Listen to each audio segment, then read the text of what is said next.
Herodotus lived during the 5th century before the Common Era in ancient Greece.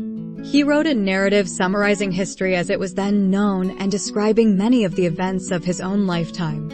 Although direct discussion on his biases and epistemology is saved for the conclusion of the series, on this video you may learn details about a portion of his work. The 4th book, called Melpomene, the Northern Barbarians.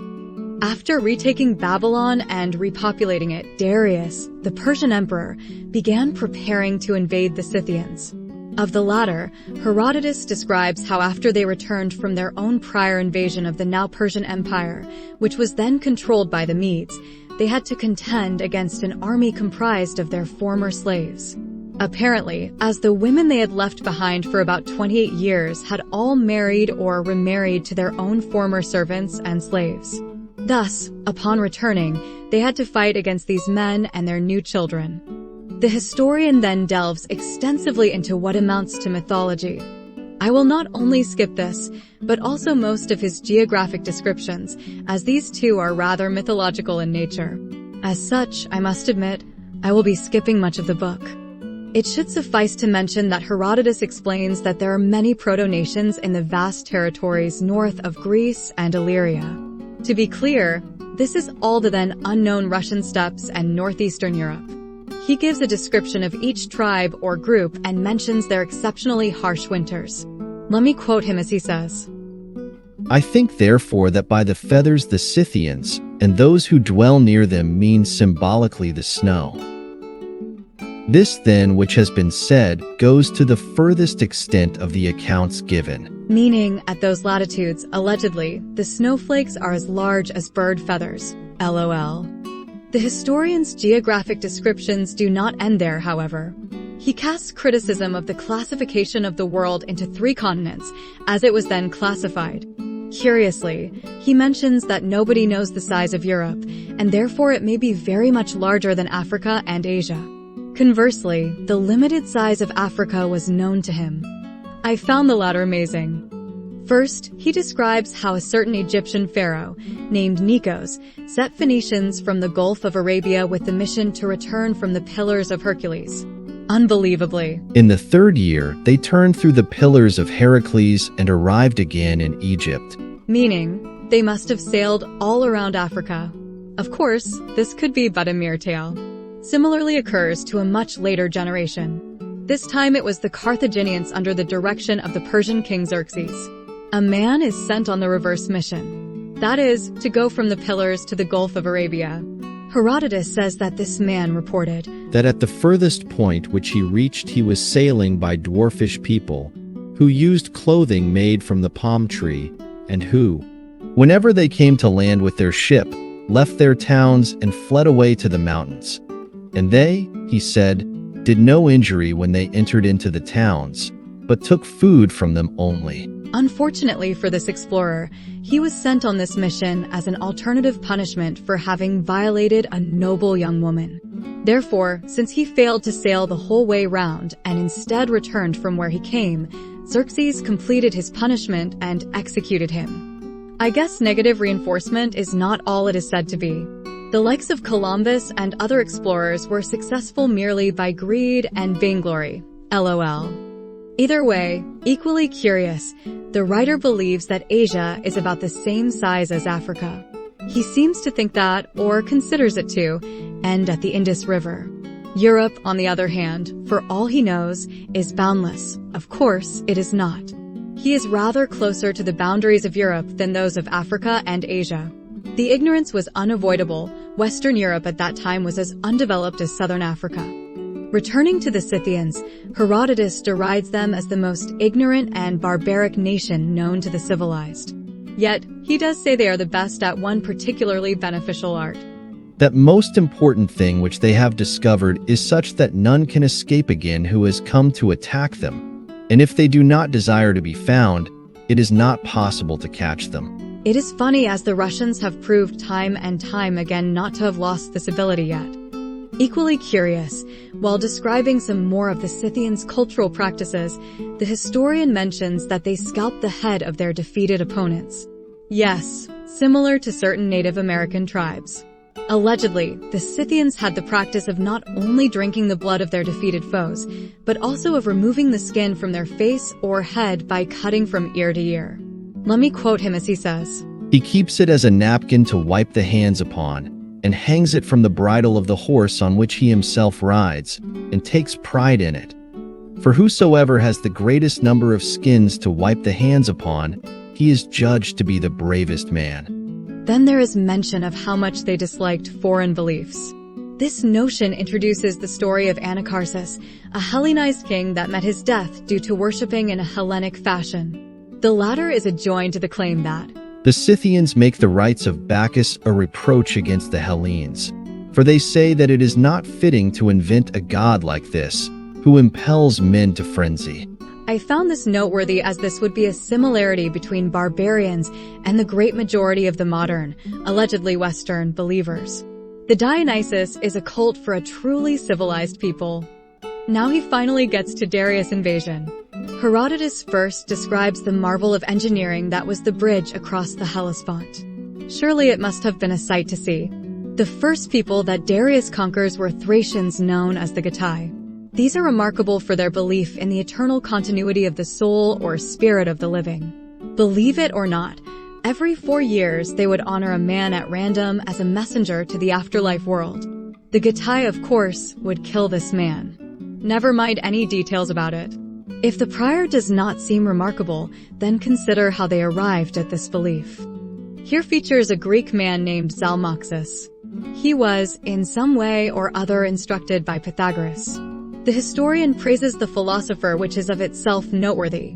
Either way, Zalmoxis told the Getae about the afterlife, and while he did so, he was making for himself meanwhile a chamber under the ground. And when his chamber was finished, he disappeared from among the Thracians and went down into the underground chamber, where he continued to live for 3 years. And they grieved for his loss and mourned for him as dead. Then in the 4th year he appeared to the Thracians, and in this way the things which Zalmoxis said became credible to them. Jocularly, although he commends Pythagoras, the historian does express some doubt about the tale.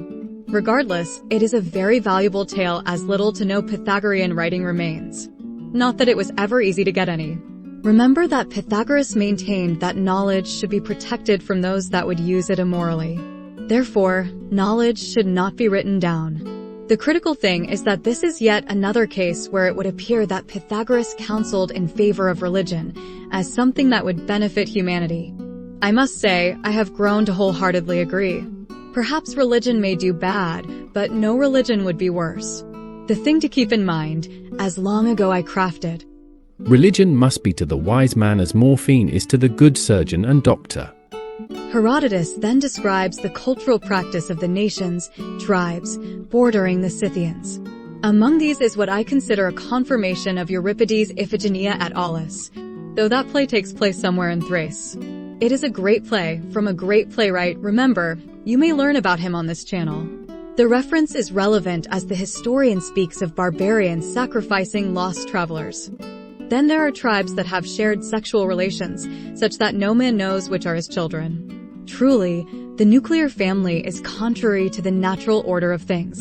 All the benefits that could be had if none knew which were her own child.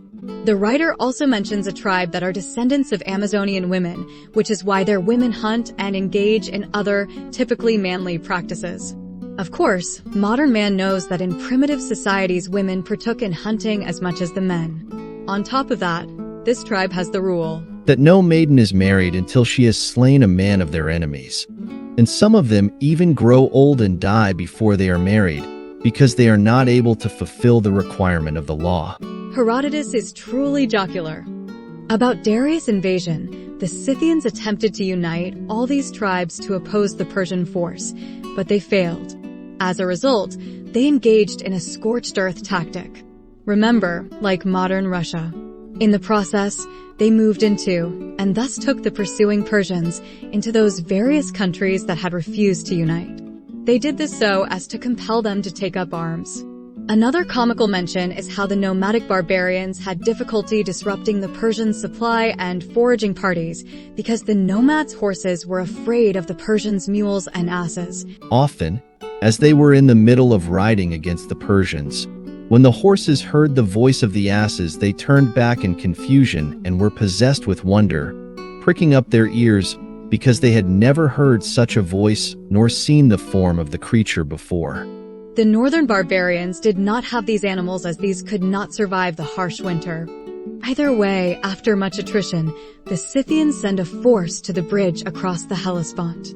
The bridge was guarded by some Ionian Greeks, and the Scythians attempted to convince them to destroy the structure and thus abandon Darius and the Persian army. Realizing the peril, Darius decided to abandon all the wounded soldiers in his army and hurried back to the bridge. Herodotus relates that Miltiades, the Athenian, I do not know how or why he was there, argued that they should do as the Scythians counseled. Yet, a certain Milesian despot argued that it would only mean future punishment given that the Persian Empire would not be destroyed by the mere death of Darius. This Milesian tyrant, as most of the Ionians present, personally needed the Persians to secure their power in their cities. In the end, they merely feinted to destroy the bridge to fool the party of Scythians, and Darius arrived before the main Scythian force. The historian says of the barbarians, seemingly deriding the Ionian despots, Their judgment of the Ionians is that on the one hand, if they be regarded as free men, they are the most worthless and cowardly of all men. But on the other hand, if regarded as slaves, they are the most attached to their master and the least disposed to run away of all slaves. I ask, what kind of slave would you have been? Then there is a mention of present-day Libya. Darius had sent a force to invade certain cities there. Noteworthy is that these cities had the practice of letting the king sleep with any newly married woman. The historian describes much about them, but let me only mention the fact that they would burn the sides of their heads, for the belief that it had some medical purpose. Furthermore, it is said that these Libyans are in truth the most healthy of all races concerning those of which we have knowledge. These invasions are successful, so it is not all failure for Darius. Herodotus only returns to the happenings in Europe to the Greeks in the next book. In the next book, Athens will grow into a democracy. This will foreshadow the dispute with Sparta, but first the democracy will try to free the Greek cities that were then controlled by the Persian Empire. Now, to ignite your curiosity, to motivate you to watch the last video of the series, I gift you a teaser sample of one of the many aphorisms I crafted as I read this author. Since whether one is lost is never clear, therefore you must always explore whether you are. Unfortunately, since to be lost is painful, the majority never search if they are.